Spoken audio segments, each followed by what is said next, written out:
મારા મત વિસ્તારમાં 3 તાલુકા આવે અને 3 તાલુકાની અંદર જે મતદાર યાદી પ્રસિદ્ધ થવાની હોય છેલ્લી, ત્યારે 1 મહિનો મારા પોતાના વ્યક્તિગત પ્રશ્નની મારા ત્યાં ચોકી માટે રાખવામાં આવતો કે ભાઈ આ ખબર રાખજો કે આ છેલ્લે દાડે ખોટા મતદારો દાખલ કરવામાં આવશે.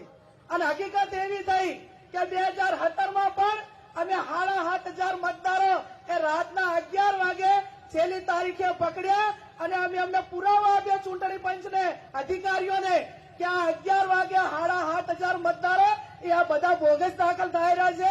25 નામ તો દાખલ થયા. ચૂંટણી પંચે કે વહીવટી તંત્રે કોઈ પગલા ના લીધા.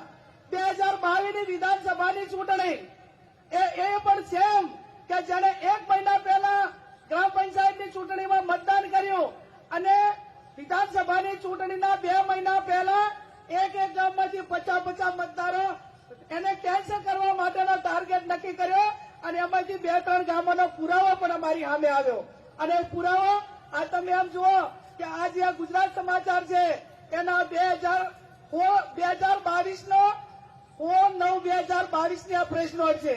એને મામલતદારને કે પ્રાંત અધિકારીને અમે આવેદન પત્ર આપી અને પુરાવા રજૂ કર્યા કે આ ભાઈ આવા લોકોએ આટલા વોટ ચોરી કરી છે.